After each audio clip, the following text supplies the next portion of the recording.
Do I have any tips on creating more complex and dimensional plots? My name is Gina. I'm an author, editor, publishing professional. I help you make your writing better. So Julianne asked about two different things. So four different things, really. She's looking for like complex, interconnected plots. She feels like hers are one-dimensional and predictable. Those are really different problems, and I'm going to address them separately. So one, predictable is the easiest one to deal with. So if you are sitting down and trying to brainstorm solutions, my characters have got this problem. How can they go about solving it? You're going to brainstorm several solutions, and then you're going to cross off at least the first three that you came up with, and you're going to dive down to the, okay, but what else could there be? Those first couple that you came up with are the first ones that everybody is going to come up with. And that's how you're going to have a very predictable plot, by having the solution be the first thing that everybody thinks of. So by forcing yourself to cross off those first 3, 5, 7 solutions that you come up with and get down to a point where you're digging into something that is unusual, that is unpredictable, that's how you're going to get a plot that doesn't feel quite so predictable. If we are looking for plots that are not one-dimensional, then I am going to suggest to you that you have plots that do not get solved quickly. So if we have problem A, problem B, problem C, you do not solve them in the order of going introduce problem A, solve it. Problem B, solve it. Problem C, solve it. Don't do that. That is going to feel extremely one-dimensional. It's going to feel very tedious very quickly. So instead, we introduce problem A, and then problem B. And then we're going to have some try-fail cycles in which we try to solve problem A and B, but we accidentally generate problem C. And then we're going to solve problem C because that was the thing that we shouldn't have done, so we can just sort of fix that really fast. And then we're going to work on a way to fix problem A and B together at the same time. How are you going to fix problem A and B at the same time? You're going to go back to that brainstorming thing that I told you. You're going to use that trick to be like, how can I possibly solve both of these together? Aha, this is the way. No, not the first one you think of, not the second one, not the third one. You're going to think of a bunch of different ways that you can go about fixing this, and that's how you're going to be able to solve multiple problems at the same time and not be predictable. Now I'm going to talk about more complex plots. And so this is where you are layering in subplots and other things to the story that are not just your main plot and your main through line. So you can add subplots. These will usually be things that are introduced a little bit later, and they either wrap up simultaneously with your main plot or they wrap up a little bit earlier.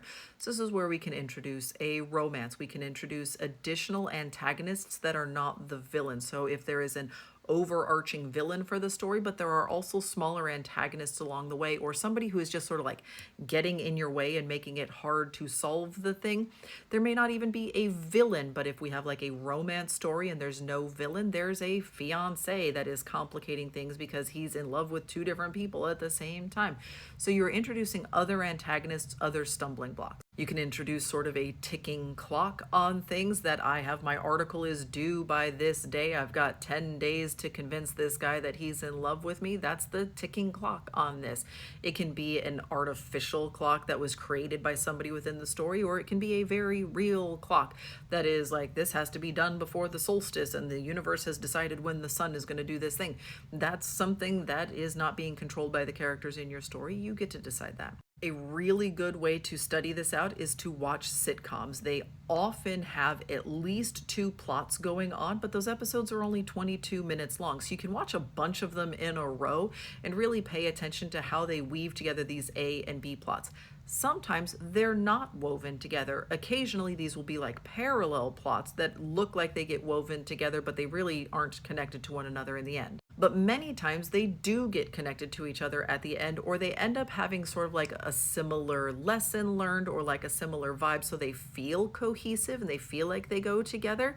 But also they are sometimes just using up those other characters because they're contractually obligated to be on screen and they're not part of this other plot.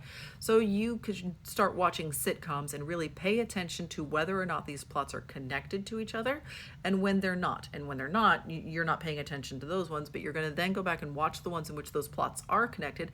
How did they do that? How did they make these be woven together in a way that makes sense, even though they were separate from each other the whole time? And as far as interconnecting those plots, that's usually not going to happen on your first couple of drafts. I will often do developmental edits, and this usually even happens on like a late stage developmental edit for somebody, in which I will get to a scene and be like, you know what, it would be really nice if this problem with the girl was actually tied to the problem that he's having here. If you could like fix that with a couple of lines of dialogue, you could make these problems feel very connected to one another. But that's very, very difficult to do if the story doesn't exist in story shape already. That is much, much easier to do and to fix on revisions, and even on like a fourth or a fifth stage revision. This is once like the story is really cohesive and you're like, huh, these two things feel separated, but I think maybe we could make them more connected to one another. So don't do this to yourself on a first draft or even a second draft. This is going to take a lot of time in order to weave together a more complex and more twisty plot.